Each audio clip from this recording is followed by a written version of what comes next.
नमस्कार आदाब, आप देख रहे हो ऑन रिकॉर्ड मेरा भाईंदर। एक तलाकशुदा महिला की भावनाओं के साथ खेलना और उसके जज्बातों का इस्तेमाल करके उसे अपनी मीठी मीठी बातों में लेकर उसके साथ में शादी का ढोंग रचाना, ऐसे लोगों को क्या कहेंगे जो महिलाओं का आदर नहीं करते हैं और महिलाओं के साथ में खिलवाड़ करते हैं, अपनी हवस पूरी मिटने के बाद में उन्हें रास्ते पर छोड़ देते हैं। ऐसे ही एक मामला हमारे सामने आया है जिसमें पीड़िता का कहना है कि उसके साथ में जो ठगी हुई है, जो उसके साथ में फ्रॉड हुआ है, शादी का झांसा देकर शादी करने के बाद में जब उसे पता चलता है कि मेरे जो पति है उनकी ऑलरेडी कई और शादियां हो चुकी है, तो वो महिला जब न्याय पाने के लिए पुलिस थाने में जाती है तो पुलिस में उसकी कोई सुनवाई नहीं होती है। एक तरफ पति की बेवफाई, एक तरफ पति से मिला हुआ उसके साथ में दुराचार, दुर्व्यवहार, उसके साथ में अन्याय, और दूसरी तरफ पुलिस में ना सुनवाई होना, कितनी महिला ये बर्दाश्त करेगी। ऐसी ही बर्दाश्त करने वाली एक महिला हमारे साथ में है जो न्याय पाने के लिए मीडिया के सामने आई है। हम उनसे जानने की कोशिश करते हैं कि क्या है पूरा मामला और वो क्या कहना चाहेंगे पुलिस अधिकारियों से उनकी सुनवाई को लेकर, उनके साथ में हुए दुराचार को लेकर।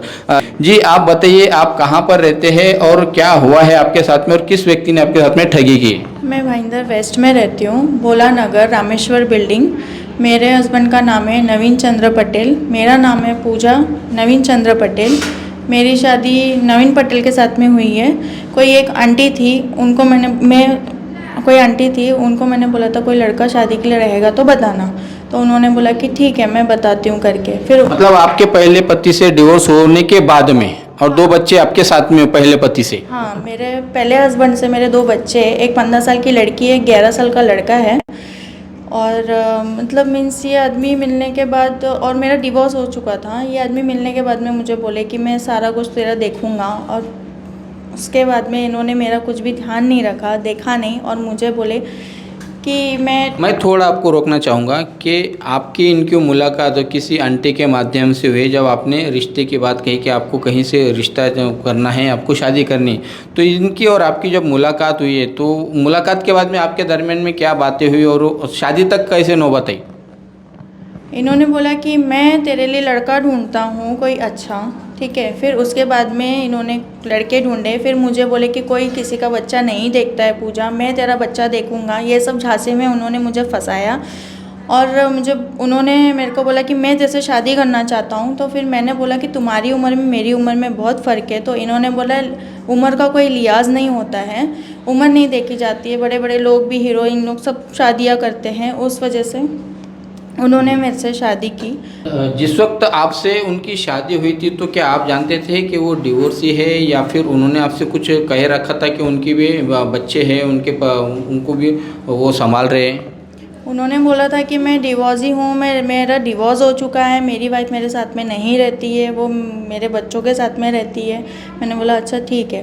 वो झूठ बोलकर उन्होंने मेरे साथ शादी की, कोर्ट मैरिज की, मंदिर में हमारी रीति रिवाज से शादी हुई है, 7 फेरे हुए हैं, सब कुछ हुआ है। और उनका एक छोटा बच्चा है, वो अपने बच्चे का ध्यान नहीं रखते, 3 महीने से घर पर नहीं आ रहे हैं, और अपने बच्चे का दूध पानी का भी पैसा नहीं दे रहे, खाने का पैसा नहीं दे रहे, कुछ भी नहीं दे रहे। हर लड़की लोग को ये है ना पैसा दे के ये फंसाते हैं। नहीं, आपको कैसे शादी के बाद में पता चला कि इनकी और भी कई सारी शादियां हुई है?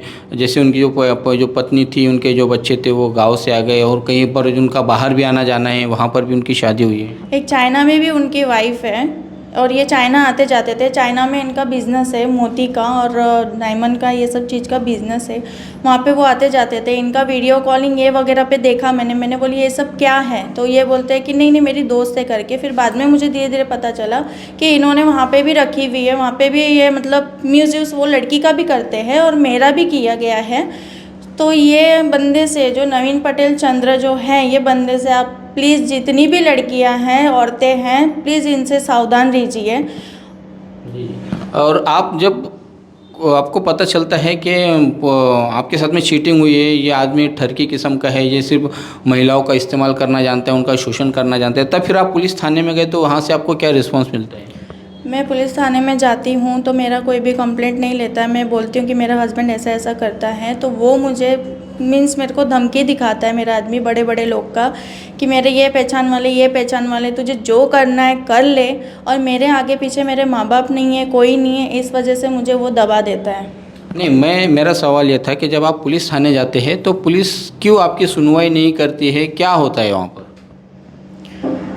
मैं उनको सारी कंप्लेंटें बताती हूँ, ठीक है, तो पुलिस वाले मुझे बोलते हैं कि तुम्हारा कोई कंप्लेंट होने वाला नहीं है, हस्बैंड वाइफ है, ये सब वगैरह। मैं उनको बोलती हूँ कि ये इनका बाहर भी चक्कर चलता रहता है, ये दूसरी लड़कियों के भी साथ में घूमते रहते हैं, तो पुलिस वाले बोलते हैं कि हमको कोई लेना देना नहीं है। मतलब पुलिस आपकी सुनवाई नहीं सुनती है। आपने भी हमें कुछ वीडियो भी दिखाए हैं जिसमें आपकी एक जो नाबालिग बच्ची है, उस नाबालिग बच्ची के सामने वो पूरे कपड़े उतार के अश्लील हरकतें करते हैं, तो वो क्या है, वो उस बारे में थोड़ा बताइए। मेरे घर में 15 साल की लड़की है, उनके साथ मेरे हस्बैंड उनके सामने नंगा घूमता है, कपड़े निकालता है, मैं उनके कपड़े पकड़ पकड़ के मैं भागती हूँ कि तुम ऐसे मत करो, मेरी 15 साल की लड़की है, ये सब हरकतें अच्छी नहीं लगती, जवान बच्चे हैं मेरे घर में। तो भी वो आदमी सुनने के लिए तैयार नहीं है, बोलता है कि मैं नंगा बाहर से घर से मैं भाग जाऊँगा, मैं तेरी बदनामी करूँगा, तुझे छोड़ूंगा नहीं, तुझे पूरे भाईंदर में बदनाम करके छोड़ूंगा। तो क्या ये कहा जा सकता है कि उनके कुछ राजनीतिक जो रिलेशंस है, पॉलिटिशियंस है यहाँ के, उनके रिलेशन के चलते पुलिस थाने से आपको भगा दिया जाता है, आपकी सुनवाई नहीं होती है, मतलब वो अपने पॉलिटिकल सोर्सेज का इस्तेमाल करता है?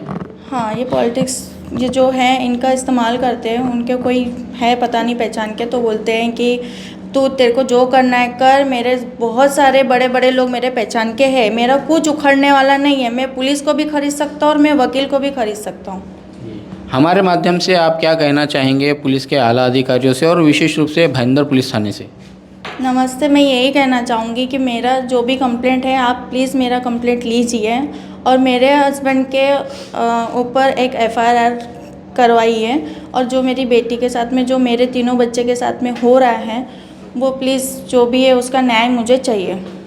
धन्यवाद हमसे बात करने के लिए। ये है भाईंदर की निवासी पूजा, जिनका कहना है कि उनके पति ने धोखे से उनके साथ में शादी की, उनसे छुपाए रखा था कि उनकी शादी हो चुकी है, जबकि इन्हें ऐसा बताया गया था कि वो नवीन पटेल डिवोर्सी है और वो खुद अकेले रह रहे हैं, उन्हें भी एक हमदर्द की ज़रूरत है, एक सहारे की ज़रूरत है। उनकी मीठी मीठी बातों में, उनकी भावनात्मक बातों में ये महिला आ गए और इन्होंने शादी किया। शादी के 1 साल तक वो साथ में रहे, फिर धीरे धीरे नवीन पटेल की जो ठगी की पने की जो आदत है वो इनके सामने आने लगी। पहले पता चला कि इनकी जो पहली जो बीवी थी नवीन पटेल की, जो गुजरात गई हुई थी अपने बच्चों के साथ में, वो वापस आ गई, नवीन पटेल उनके साथ में रहने लगा। फिर बाद में इन्हें पता चला कि इनका चाइना जो बिजनेस के सिलसिले में आना जाना होता है, वहाँ पर भी उनकी कोई है जिनके साथ में उनकी बातचीत चलती है। अब इनका मानना है कि उनके साथ में भी शादी कर रखे हैं।